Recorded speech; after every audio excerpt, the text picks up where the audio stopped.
Hello. और आज की इस चर्चा में आप सभी का स्वागत है। आज हम इतिहास के एक ऐसे चैप्टर पर बात करने वाले हैं जिसे सच कहूं तो ज्यादातर दबा दिया गया है। ये एक ऐसी अनकही कहानी है जो इंडिया के फ्रीडम स्ट्रगल के बारे में हमारी अब तक के बेसिक अंडरस्टैंडिंग को पूरी तरह चैलेंज करती है। तो चलिए बिना किसी देरी के सीधे शुरू करते हैं और उन हीरोज के बारे में जानते हैं जिन्हें मुख्य धारा के इतिहास ने कहीं ना कहीं भुला ही दिया। हम सबने स्कूल में पढ़ा है कि 1857 का विद्रोह भारत का पहला स्वतंत्रता संग्राम था, राइट? लेकिन हकीकत इससे थोड़ी अलग है।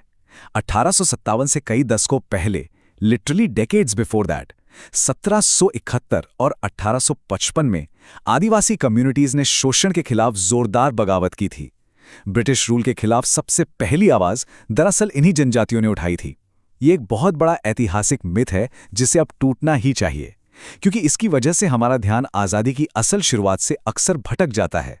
तो इस कड़ी में सबसे पहले आते हैं हमारे पहले स्वतंत्रता सेनानी और तिलका मांझी की असाधारण वीरता की कहानी। भारत के पहले स्वतंत्रता सेनानियों में से एक थे तिलका मंझी, जिन्हें लोग प्यार से जबरा पहाड़िया भी कहते थे। वो साम्राज्यवादी शासकों के खिलाफ खड़े होने वाले सबसे पहले और महान विद्रोहियों में से एक थे। उनका साहस किस लेवल का था, जरा इस बात से समझिए। 1778 में उन्होंने अकेले दम पर ब्रिटिश सेना को रामगढ़ कैंप से खदेड़ दिया। उसके बाद 1784 में ईस्ट इंडिया कंपनी के प्रशासक ऑगस्टस क्लीवलैंड को उन्होंने मार गिराया। इनकी हिम्मत और सहनशक्ति इतनी अद्भुत थी कि अंग्रेजों ने उन्हें 4 घोड़ों से बांधकर भागलपुर तक घसीटा, और वो फिर भी जिंदा बच गए। आखिरकार 13 जनवरी 1785 को उन्हें एक बरगद के पेड़ से फांसी दे दी गई। कहा जाता है कि फांसी के फंदे की तरफ बढ़ते हुए वो एक गीत गा रहे थे, हाँसी हाँसी चढ़बो फांसी, जिसने आने वाले हजारों फ्रीडम फाइटर्स के अंदर एक आग जला दी। अब आगे बढ़ते हैं एक और दर्दनाक चैप्टर की तरफ, दामिनी कोह का धोखा और कैसे एक सुनियोजित तरीके से उनका शोषण शुरू हुआ। संथाल कम्युनिटी, जो आज इंडिया की तीसरी सबसे बड़ी स्केड्यूल्ड ट्राइब है, अपनी शांतिप्रिय जिंदगी और बेहद खूबसूरत ओलाह घरों के लिए जानी जाती थी। लेकिन 1832 में कहानी में एक बड़ा ट्विस्ट आता है। उन्हें रीलोकेट करके दामिनी कोह भेजा गया। ये प्रेजेंट डे झारखंड में एक ऐसी जगह थी जिसे बेसिकली संथालों के लिए एक सेफ सैंक्चुरी बताया गया था।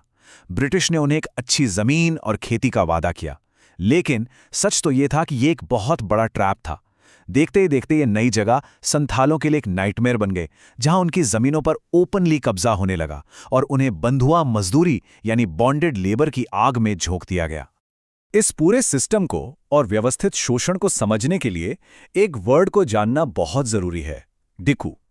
संथाल लोग ये शब्द उन बाहरी शोषकों के लिए यूज करते थे जिन्होंने उनकी जिंदगी नरक बना दी थी।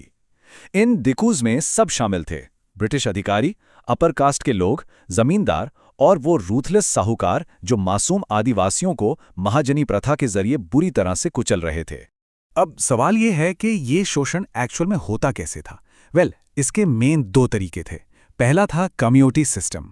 इसमें लोन लेने वाले को तब तक मुफ्त में काम करना पड़ता था जब तक कर्ज चुक ना जाए, और टेक्निकली उस कर्ज को चुकाना ऑलमोस्ट इम्पॉसिबल होता था। दूसरा सिस्टम था हरवाही, जिसमें कर्जदार को साहूकार की निजी सेवा करनी पड़ती थी और उसके खेत जोतने पड़ते थे। नतीजा, इन दोनों का एंड रिजल्ट एक ही था, आजीवन गुलामी। ये कोई नॉर्मल लोन्स नहीं थे, ये ऐसे जाल थे जिनसे जिंदा बाहर निकलना नामुमकिन था। और इसी एक्सट्रीम प्रेशर का नतीजा था 1855 का संथाल हुल, आदिवासी विद्रोह का एक ऐसा उबाल जिसने सब कुछ हिलाकर रख दिया। सोचिए, जब शोषण अपनी सारी हदें पार कर ले तो क्या होगा? एक ज्वालामुखी तो फटेगा ही।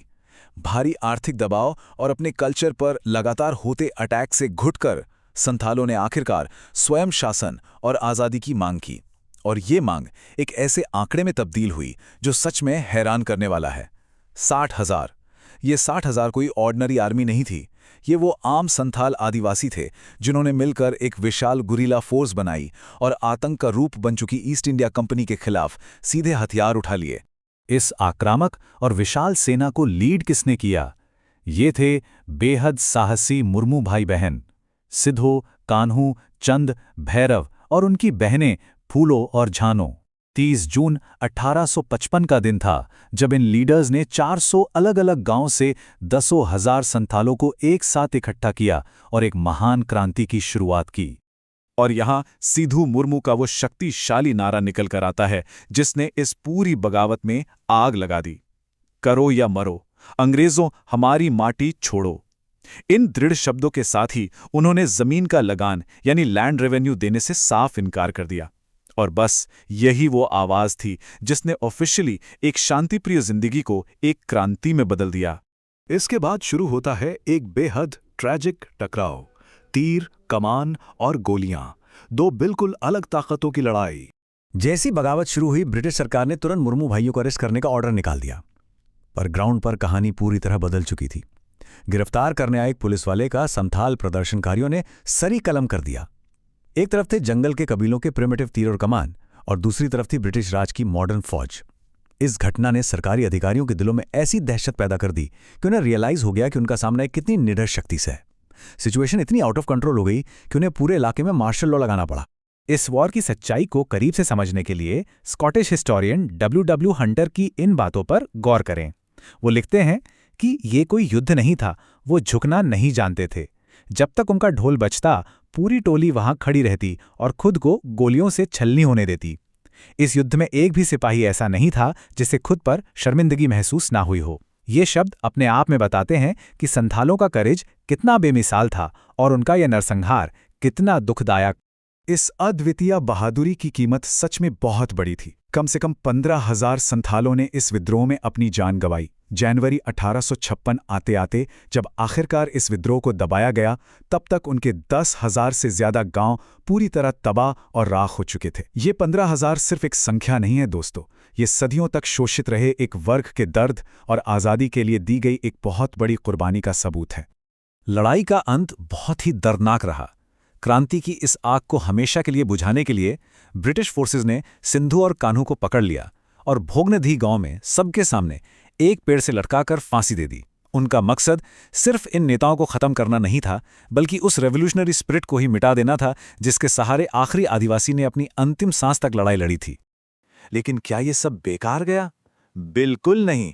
आइए देखते हैं इस विद्रोह की विरासत को और समझते हैं कि कैसे इसने औपनिवेशिक नीतियों को बदल कर रख दिया। हालांकि इस क्रांति को क्रूरता से कुचल दिया गया था, लेकिन इनका यह बलिदान खाली नहीं गया।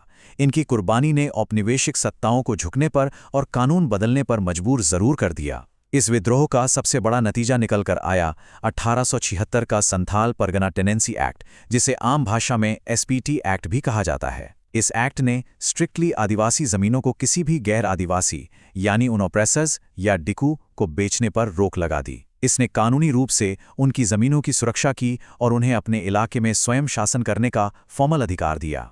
अगर हम इस पूरे हिस्टोरिकल सफर पर एक साथ नजर डालें तो कहानी बिल्कुल क्लियर हो जाती है। देखिए, 1771 में तिलका मांझी की बगावत से ये आग सुलगती है। फिर 1832 में दामिनी कोह के धोखे की तरफ बढ़ती है, जिसका प्रेशर बिल्डअप होकर 1855 में एक विशाल संथाल हुल के रूप में फटता है। और आखिर में 1876 में SPT एक्ट के रूप में एक ठहराव आता है। एक लंबे शोषण से शुरू हुआ ये सफर अंत में एक ऐसी मजबूत कानूनी ढाल बनने पर रुका जिसने आने वाली पीढ़ियों को बचा लिया। इस चर्चा को खत्म करते हुए एक बहुत ही डीप और विचार उत्तेजक सवाल उठता है। आखिर ऐसा क्यों होता है कि समाज के पिछड़े और शोषित वर्गों द्वारा शुरू किए गए इतने विशाल और क्रांतिकारी आंदोलनों को मुख्यधारा के इतिहास में जगह बनाने में सदियां लग जाती हैं? हमारा इतिहास कैसे लिखा गया और किसके दृष्टिकोण से लिखा गया, ये सोचना बहुत अहम है। इतिहास के पन्नों में ऐसे न जाने कितने अनजाने नायक हैं जिन्हें ढूंढना और उनकी कहानियों से सीखना अभी बाकी है। ये ऐसी कहानियां हैं जो वाकई हमें सोचने पर मजबूर कर देती हैं कि असल हीरोज आखिर हैं कौन।